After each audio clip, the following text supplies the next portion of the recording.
Tantor Audio, a division of Recorded Books, presents Angel by Daphne Loveling. Narrated by Duran and Jillian Macie.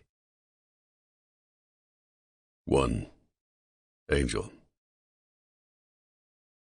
The princess's eyes are wide, blue pools of terror. "Help me, Prince!"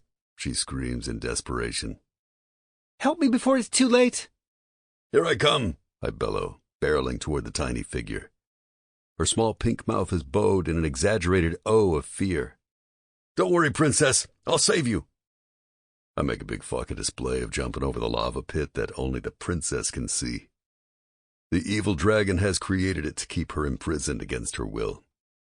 I clear the pit with feet to spare and land safely on the other side. The princess flings her arms around my neck as I scoop her up, then jump back over the invisible lava, carrying her to safety.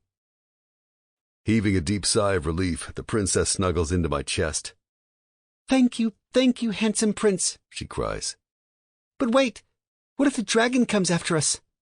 "That dragon will be shaking in his boots when he realizes it was me who saved you," I growl. Giving her a squeeze, I bend down and deposit my pint-sized royal package on the ground in front of me. "He's not about to bother you again, I guarantee it." Princess Mariana opens her mouth to reply to me, but just then a giant monster of a dog bounds around the corner of the house. He's more than twice her size, and before I have time to grab her back up, he's pounced and she's on the ground. The princess shrieks with laughter, wriggling around in her pink dress. Her crown tumbles off into the grass beside them as dog and girl wrestle. "Well, shit," I drawl. "Looks like the dragon got you anyway." "Language?" Mariana's mom, Jenna, appears on the deck. A smirk is on her face as she looks down at the scene. "Angel, mind your language around the children, please," my sister murmurs. "Good Lord, Mariana," she clucks. "I thought I asked you to try to stay clean until the party." I reach down and drag Rhino, the family St. Bernard, off my 6-year-old niece. "But, Mom," she complains as she scrambles to her feet. "It wasn't my fault. I was being clean. Right, Uncle Angel?" She was, I affirm. She even managed to keep the lava off her dress. "Yeah," Mariana insists. "It's Rhino's fault I got dirty. Rhino saw you two roughhousing and couldn't contain himself," Jenna says dryly. She's doing her best to sound like she's mad, but the corners of her mouth are twitching. "Honestly, Angel, you're to blame too." I let go of the dog and he lumbers off to find more mischief to get into. "You asked me to keep an eye on her," I retort, glancing down at Mariana. "Sorry, but my options were kinda limited, seeing as she ain't quite old enough yet to do an oil change on my Harley." That gets a laugh out of my sister. "Point taken." Mariana looks up at me with earnest, indignant eyes. "I'm so old enough to help you do an oil change," she exclaims. "You let Noah help you." "Mariana, leave your uncle alone now," Jenna admonishes.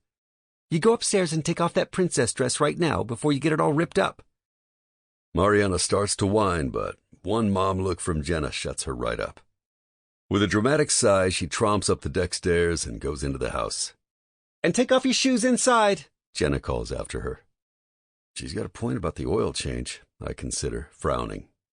Jenna turns back to me and shakes her head in mock embarrassment.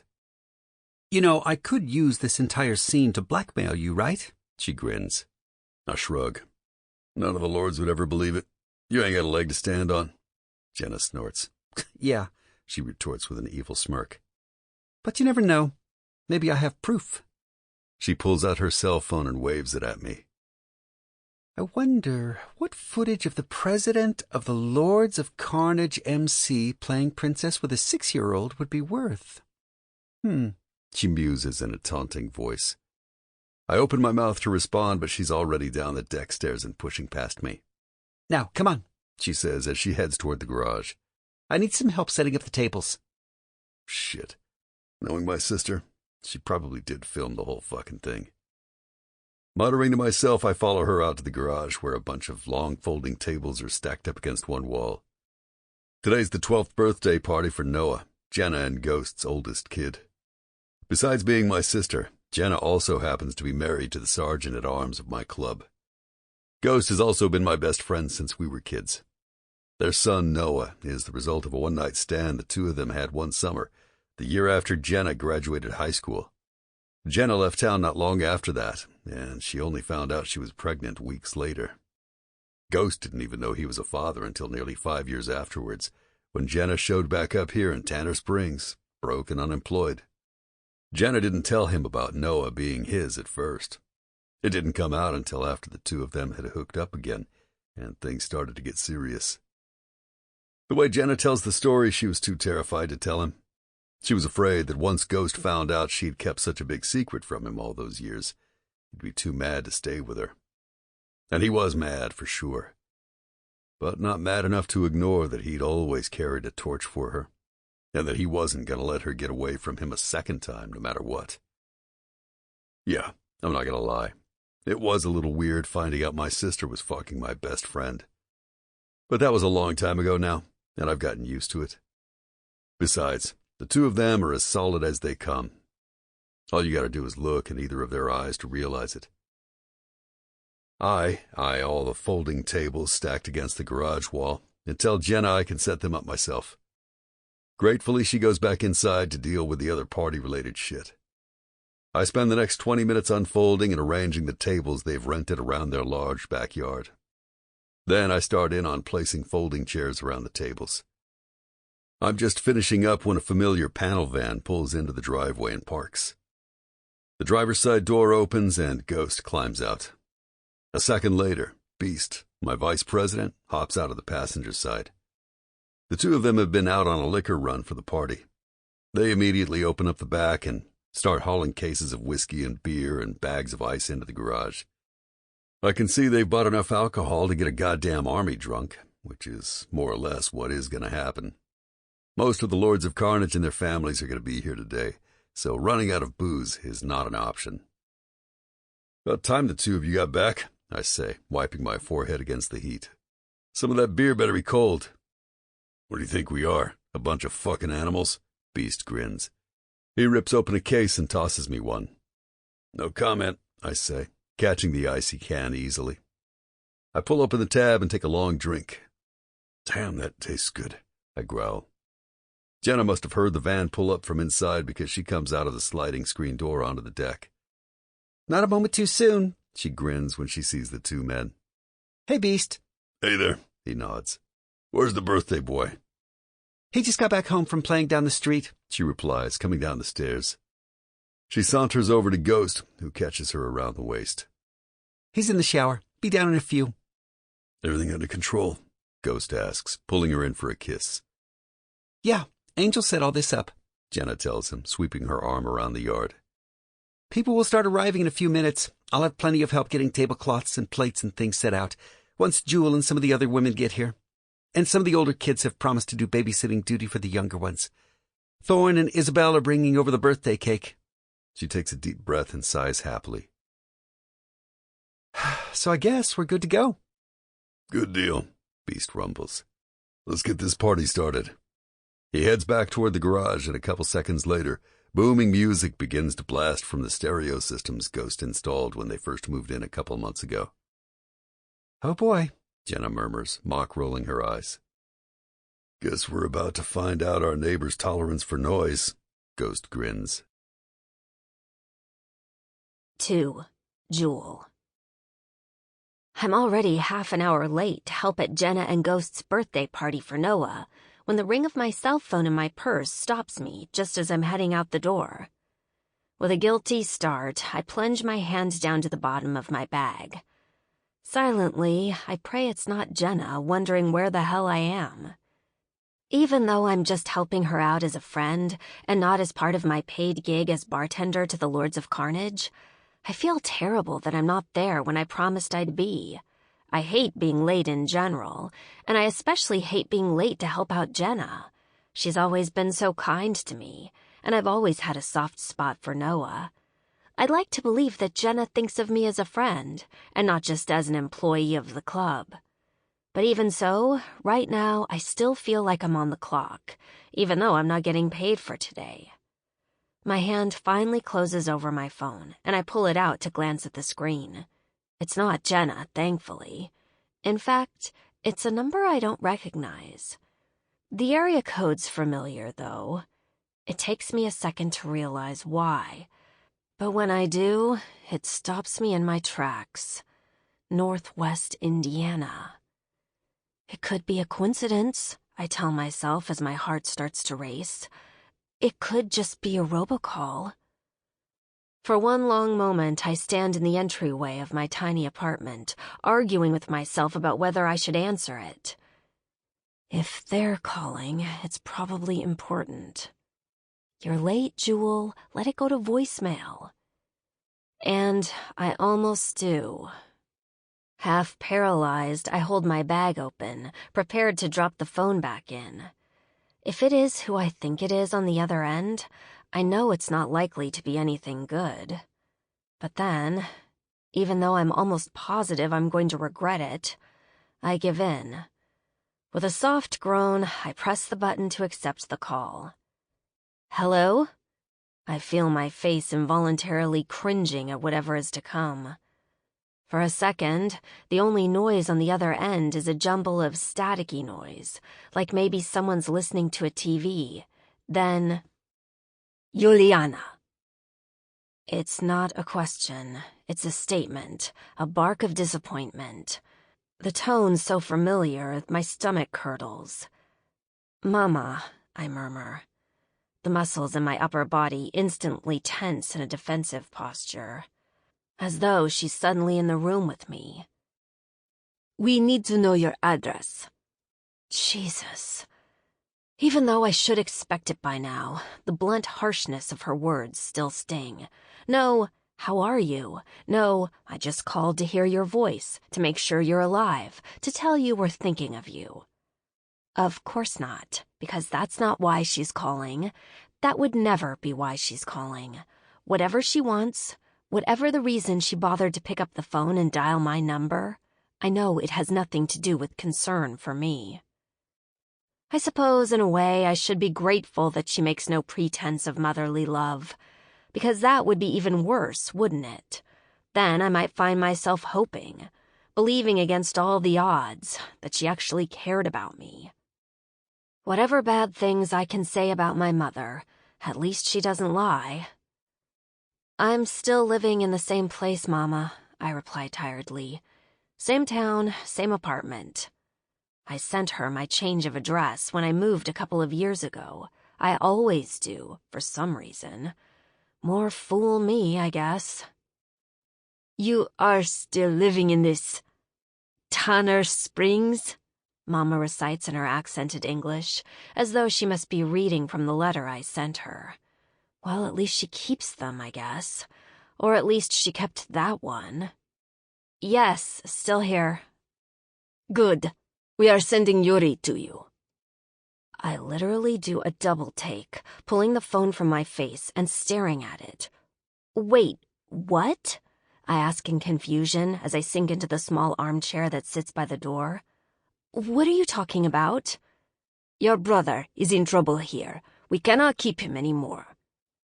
Mama's voice is terse, matter of fact, like it always is. Even though I haven't talked to her for literally years, I know this tone well. This is her, it is already decided voice, the one that brooks no argument. Mama, My head is shaking in confusion of its own accord. The hand that's not holding the phone creeps up to my hair, starts to twine a thick lock around two of my fingers. It's a nervous gesture, a habit I've had since I was a little girl. At least I no longer yank at it, pull it out, like I used to. I can't keep Jude here with me, I protest, even though the lump forming in my stomach is already telling me it's no use. I don't have room for him. I only have a one-bedroom apartment. I don't have anything for him. There is bus station in Tanner Springs, yes? My mother continues talking over me, as though I haven't said a word. She tells me she and my father are driving Jude to the bus station this afternoon, that they'll buy him a one-way ticket here. Her tone makes it clear the decision has already been made, that she and Tata have already talked about this. I know I can continue to try and argue with her, but it won't do any good. Saying no to my mother is not an option. Saying anything she doesn't want to hear is essentially useless. It's almost as though she has only enough grasp of the English language to hear what she wants to hear. Try and contradict her, and her face turns uncomprehending and stony, a mask of deliberate Serbian incomprehension. As my mother continues to talk, my mind is reeling. In a daze, I try to add up how many years it's been since I've been home. Jude must be, 17 by now? I can't even imagine what the 17-year-old version of my brother would be like. And I have no idea what he might have done to drive my parents to send him away. Not that I can't imagine him wanting to leave.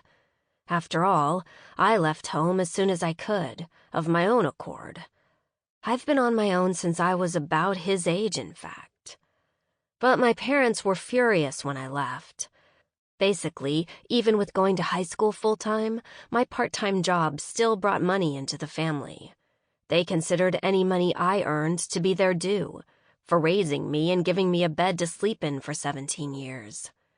For my parents to kick Jude out of the house, they must see no financial gain in him. Or he must be causing enough trouble that getting rid of him seems worth the loss. My mind conjures up the image of him that I always see when I think of my brother. His baby-faced, crooked smile when he was 10 years old. Still innocent, still worshipful of his older sister. The little boy who would faithfully respond to all of the handwritten letters I sent him with a pencil or marker drawing of a souped-up car or a transformer-like creature. The boy who would still send me his school photo when I asked him to, so I could put it up on my tiny refrigerator. Jude stopped sending me school pictures a long time ago. He hasn't responded to a letter or an email from me in years. At 17, is he even still in school? A rush of guilt floods my system like ice water, just like it always does when I think about the fact that I left him there in Indiana, alone with our parents. It's not like my parents were abusive, at least not physically. Ever since I developed breasts and hit puberty, my mother and father's main concern was that I would turn out to be a slut. That I would give myself to the first good-looking boy who looked my way and end up getting pregnant by him.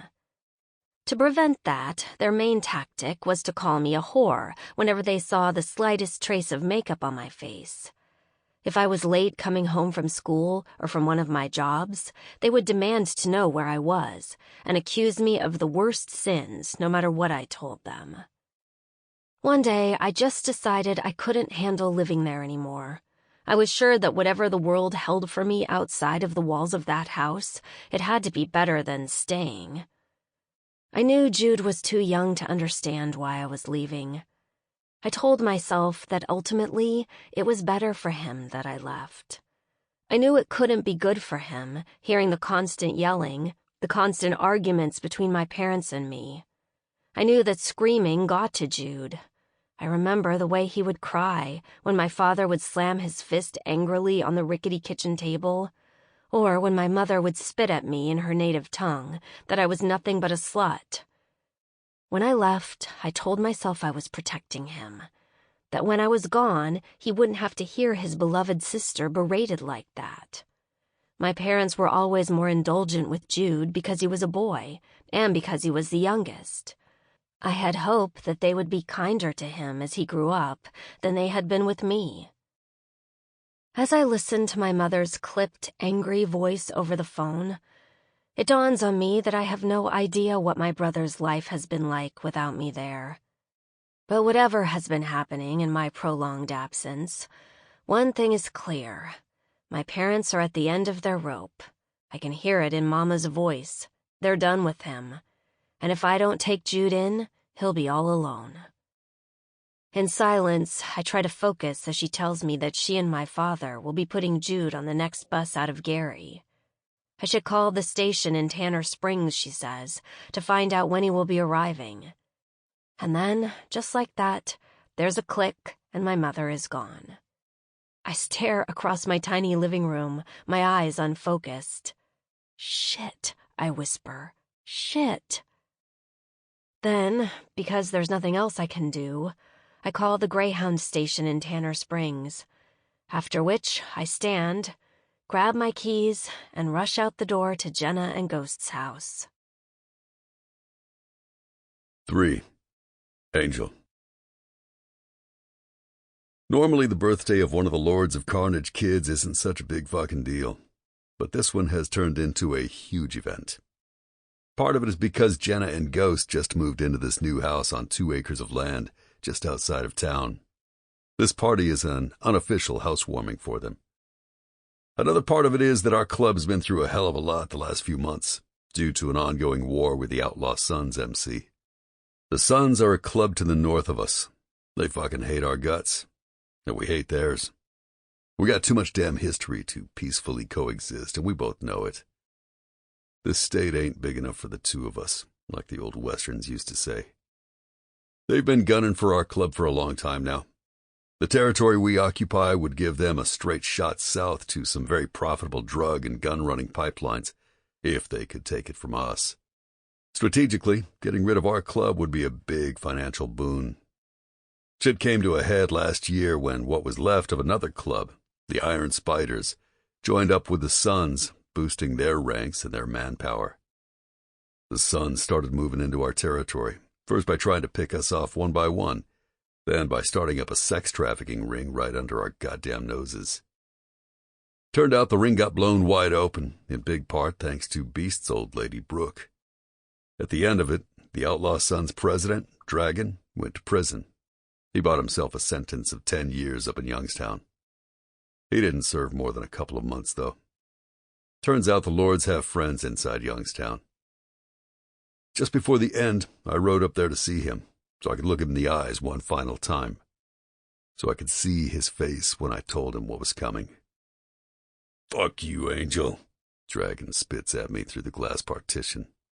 His eyes narrow right before his mouth splits into a wide, wolf-like grin. "The Sons will fucking end you, whether I'm in here or not."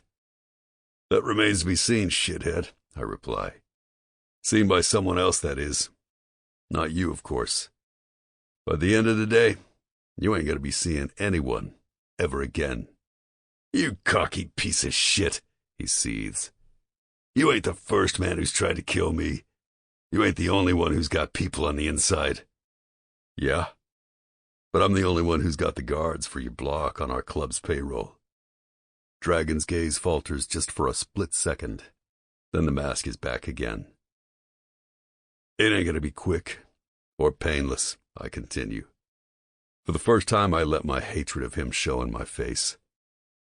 "I paid for the premium package and the cleanup afterward."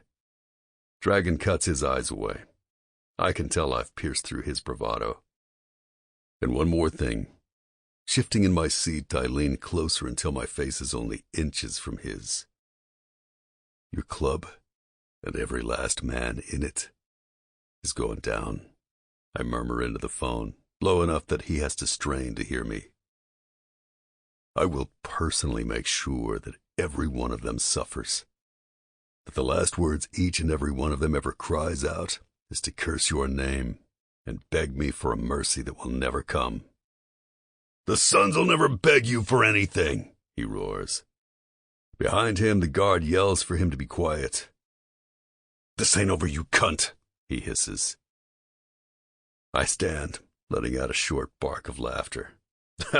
"It sure as fuck is for you, though. I'll always enjoy the knowledge I was your last visitor.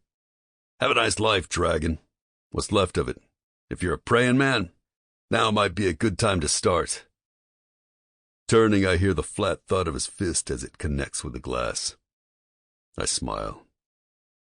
Vico, our source on the inside, got the word out to me the next day that the president of the Outlaw Sons was about as ex-president as they get. Guess I'm more of a dragon slayer than Mariana knows, I think with a grim chuckle. Now, with Dragon gone, the Sons are headed up by their VP, Razor. They're limping along, but they brought in a bunch of new men very quickly. And they're out for blood. Our blood. No matter. The Lords are up to the challenge. Nothing short of total annihilation is acceptable. With our new chapter to the south and an alliance with the Death Devils to our east, we will stop at nothing. We will eliminate every last one of the outlaw sons. Failure is not an option. Today's party marks the third event as well, one I'm keeping to myself. This weekend marks 1 year since I was elected president of the Lords of Carnage MC. I was more than happy being Rock Anthony's VP for going on 10 years. Even though the two of us had started to clash more and more over club decisions toward the end, I didn't have any ambitions of taking over as president. But then, something unimaginable happened. Beast and I found out that Rock had betrayed the club. It was a betrayal so serious that once it was out of the open, there was no other course of action that could be taken. The Lords voted unanimously for club justice.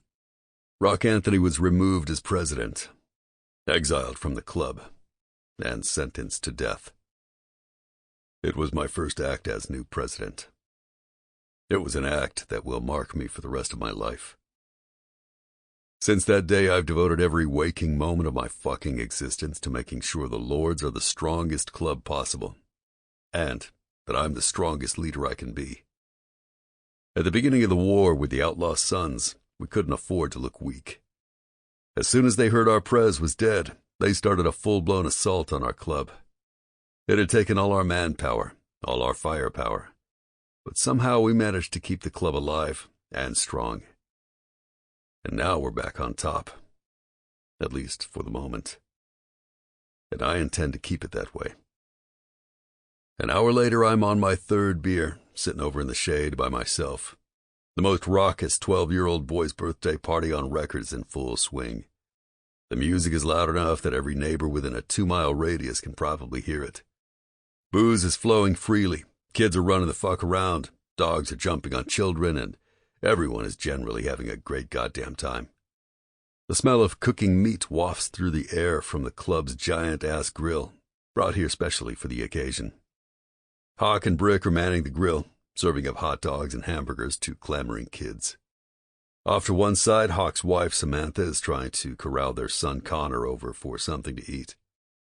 Sam's a local photographer with a thriving business in town. She and Hawk met when Jenna hired Sam as the photographer for her and Ghost's wedding. Connor is the biological son of Hawk's brother's chunky ex-girlfriend. When Connor's mom OD'd, there was no one else to take him in. Even though Connor wasn't his brother's kid, Sam and Hawk decided to foster him and eventually adopted him.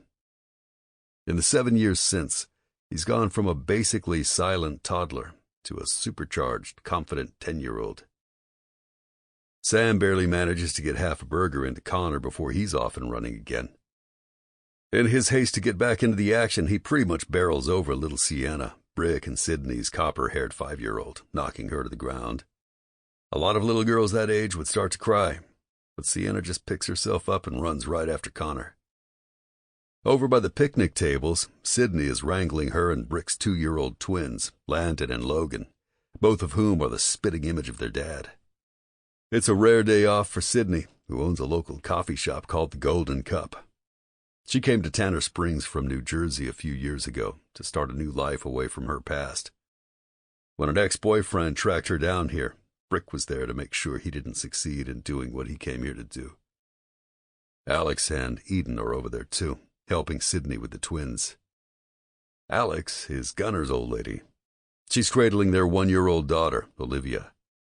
Eden is Alex's sister, and she's with Lugnut. Eden is a recovering heroin addict, after being kidnapped and forced into prostitution by a guy she got messed up with. Gunner, Lugnut, and the rest of the club rescued her, and Gunner's ma, Lucy, helped her detox. Sitting here watching everyone, it's strange to think about how much time has passed since Jenna first came back to town. 6 of my brothers have met their old ladies and started families. 3 of them, including Rock, met the Reaper. And now I'm president of the club. In a way, I've gone from being a son to being a father.